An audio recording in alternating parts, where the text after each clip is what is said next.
and see my slides, I hope. Okay, so my name is Thijs van der Storm, and I'm here to present work on gradual grammars, syntax in levels and locales, and this is joint work with Feline Hermans from the Free University, I myself from CWI and University of Groningen.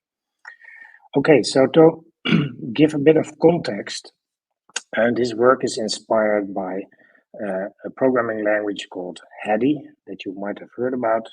It is designed by Feline, and it is targeted at teaching children to program. And one interesting aspect of Hedy is that it's extremely gradual in the sense that it, as the student passes through the lessons of this programming system, it sort of discloses more and more syntax and removes syntax, so that, for instance, so that children get used to new syntax in a very step-by-step way. So in this first example here, you see that you can do print hello, but you don't have to write quotes yet, because the quotes come later as soon as you have variables, because only then it's needed to disambiguate string literals from variables.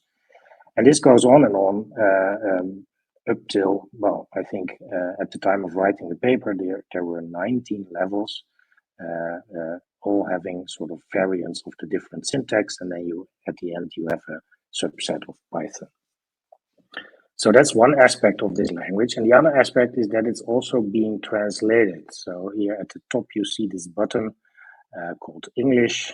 If you click that, then you get a menu of all kinds of languages, from French to Greek to Arabic, and then basically the system adapts the language to a specific locale to make it again more approachable for children in different native who have a different native language. Right, we are very biased towards English in programming land, but Hedy tries to do something about it. So, and both these features, the gradual disclosure of syntax and the translation of keywords and sentence order, are also useful for DSLs, I think, where you have non-professional programmers who also need to learn a language and also might be helped by non-English keywords. Okay, so that is the context, and as it is, Hedy is implemented. It's actually used by hundreds of thousands of children across the world, but it's implemented in an ad hoc way. It's very hacky. There's a lot of string concatenation of grammar files and sort of string substitution for keyword renaming and so on. And of course, this is software language engineering, so we want principled tools and techniques. And that is what this paper is about. So we have introduced a new grammar formalism called Fabric, which basically allows you to modularize or structure your syntax definitions in 2 dimensions. So there is the vertical dimension, where you have various levels of syntax, where higher levels adapt and extend the levels that come forward, right? Level 2 extends level 1, etc. So that's the vertical dimension. And then there's the horizontal dimension, where we have any number of fabric grammars, as we call them, for each locale, for each level. Right? So if you see horizontally on this slide, you see the fabric for Dutch, NL, and the fabric for French, and of course there can be many other translation units. So in the one hand, we have the graduality of the syntax definitions and the levels, and on the other hand, we have the fabrics to express internationalization. So let's look at an example. So here's a simple example of my favorite domain-specific language, QL, simple language for questionnaires. And this is basically the first part of a fabric module that defines 2 levels of syntax for this DSL. So in this case, level 1 introduces basic forms and simple questions and a Boolean type, and then level 2 extends it with conditional questions, which you can see here. I hope you see my cursor, and Boolean literals, etc. But it's simply extension, right? So it's not. You could solve this with sort of standard modularity constructs in various grammar formalisms. However, later on, we want to actually change some parts of the syntax that are not monotonic, right? So here we override the if-then construct by referencing this label if-then by allowing a block of questions instead of just a single question. And instead of actually removing the previous syntax, we still allow it here, but we mark it as an error production so that if the user uses this syntax, we can give a nice error message rather than just parse error. Okay, and then in level 4, we have another extension where we introduce additional types like string and integer, and we override the basic Boolean expression non-terminal and expr to insert the comparison expression and arithmetic expressions into the precedence hierarchy, which is encoded here using non-terminals. So these are the reference grammars of Fabric. So this is the source of knowledge that basically is the contract between the syntax that the user types and the compiler or the type checker or what have you in the backend.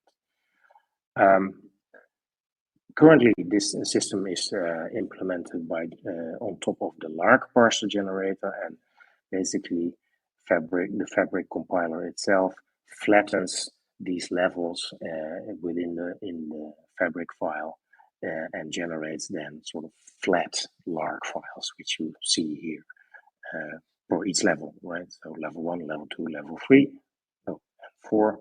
There's 3 there.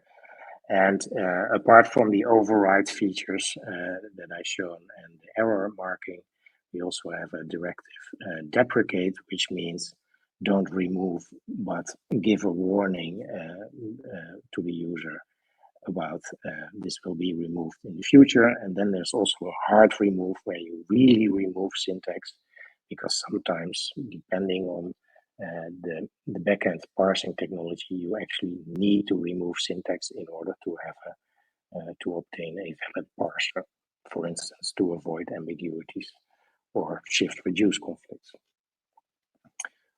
Okay, more interestingly, maybe, is the internationalization with Fabric grammars. And these grammars are defined in a separate file where basically you define a module that references the reference grammar in the sense that it modifies an existing grammar.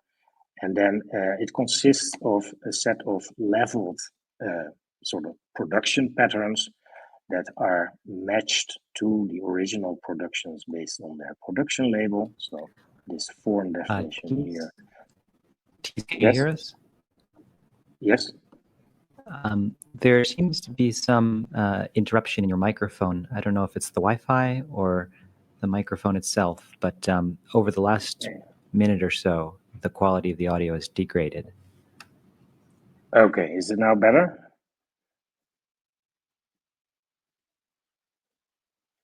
Is it better or worse? Slightly better. We'll let you know if it goes down again. Thanks. Okay. So these patterns refer to the rules in the reference grammar, and so basically the placeholders refer to positions in the production rule that we don't care about, like like in Prolog.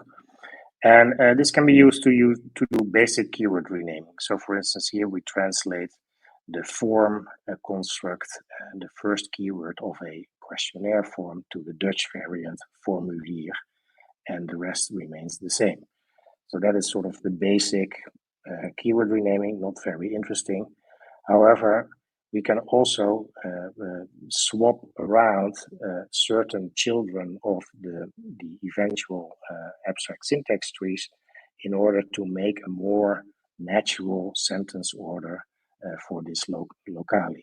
So in this third rule, we swap the argument of the identifier and the prompt of a question using these digits or these numbers suffixed to the underscores. So, and then this allows you to make the syntax more close to, other languages. And then finally, you can also add or remove literals if this makes it more readable for a specific locale. And then these are basically taken together as a bigger literal so that the placeholders still match up.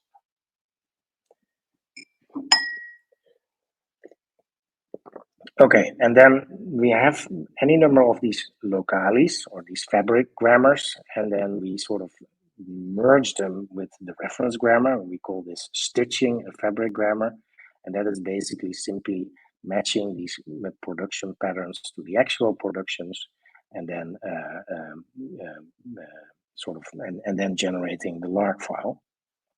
And in order to be able to restore the reshuffling of AST children in those productions, we encode the reordering of those where it happens. We encode this in the production labels so that the backend can sort of undo the reordering.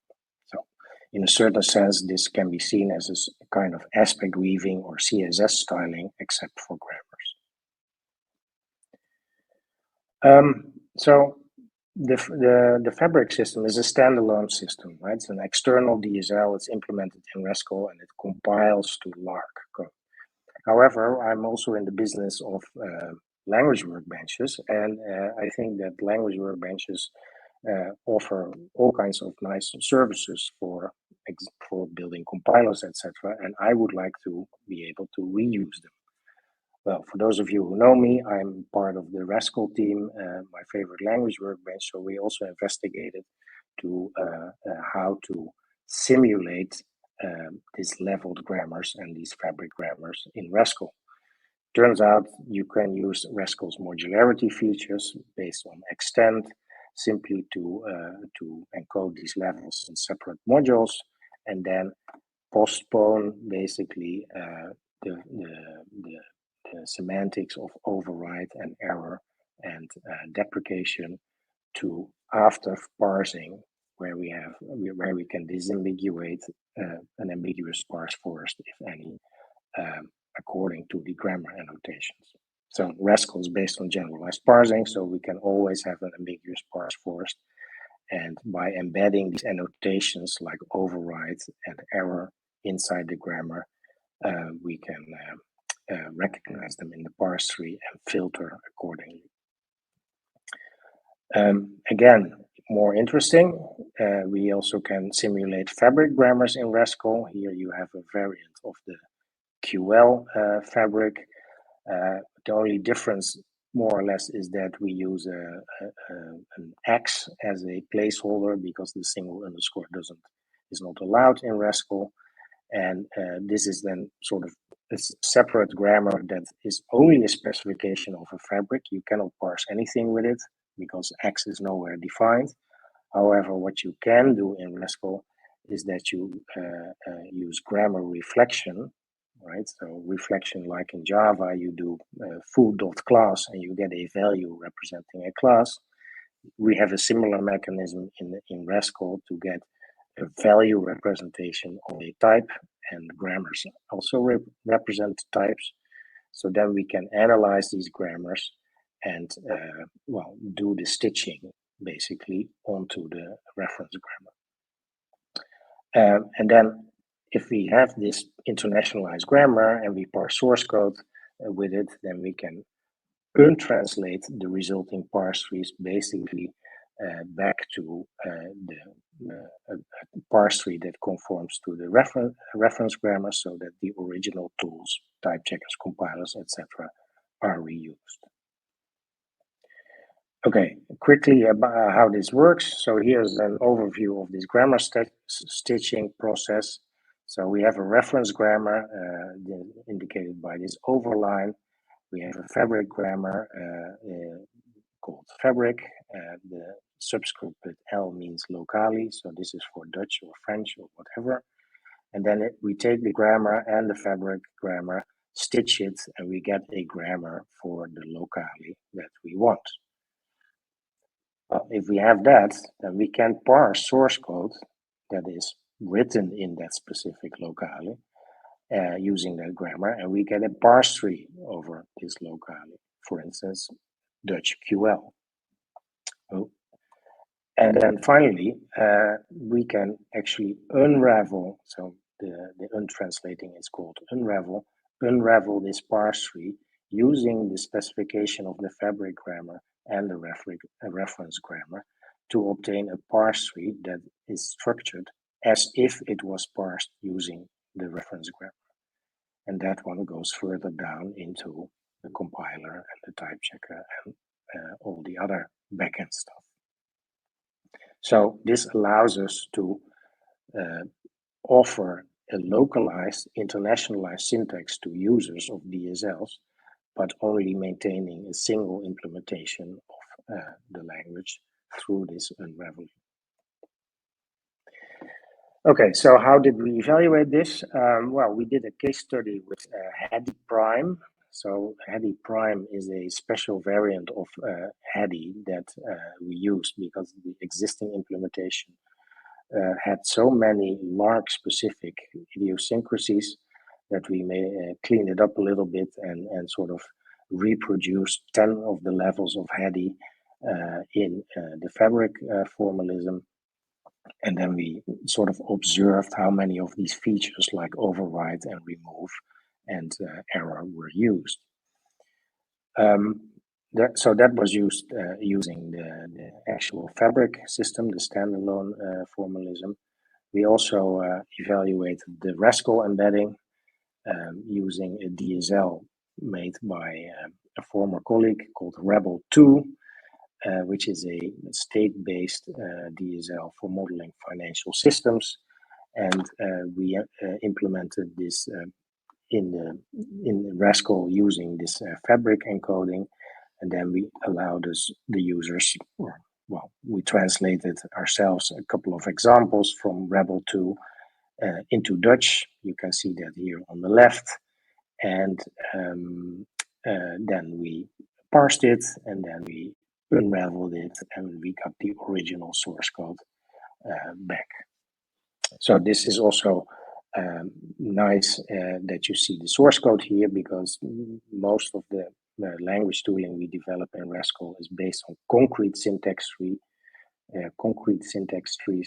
So this means that unparsing is for free, and as you can see, well, this is really literally what comes out of Unravel, and it basically has the exact same layout structure as the Dutch version on the left. Okay, I'm ready to summarize. So this work was motivated based on the hypothesis that gradual grammars and localization, internationalization of grammars offer better learning for novice programmers and DSL users. And this has also been demonstrated in the context of Hedy. Felina Hermans knows more about the educational side of things. So in order to basically have a principled way of defining the syntax of such languages, we introduced Fabric, where we have a vertical dimension of levels of syntax and a horizontal dimension of the locales used for internationalization. And we've also embedded these techniques into the Rascal language workbench so that existing tooling and backend processors, language processors, can be reused. So there's more details in the paper, and I'm happy to take some questions. Thank you, Thijs. We have time for one or two quick questions. Yeah, there.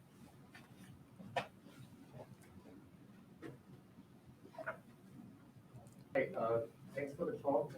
Have you ever considered whether there's either as a use case or a just sort of as sort of related work, if what block-based languages do in this sort of ballpark is interesting or like related to this here, since I think they also support like this translatability already as a feature, and I think the leveling feature would be a very interesting feature to introduce there, since it's also about learning quite often. Yes, so I'm aware of the block-based block-based languages, and also I don't know how they implement it. It's true that they have translations, for instance, in Blockly. I don't think they do any kind of leveled syntax in the Blockly world. What I do know is that given our current formalization or embedding in Rascal, we actually also have a tool to convert context-free grammars to block-based languages. So now we get internationalized block-based languages basically for free. I have another question, Thijs. So you solved now just the syntax part. How about the semantics when you evolve the languages? Right, that's a good question. So in the vertical dimension of the levels, we simply assume that the backend supports the whole thing, right? So we have not investigated modularizing that. So we assume that the interpreter or the compiler covers all the cases that any combination of the levels flattened might provide. Okay, let's thank the speaker.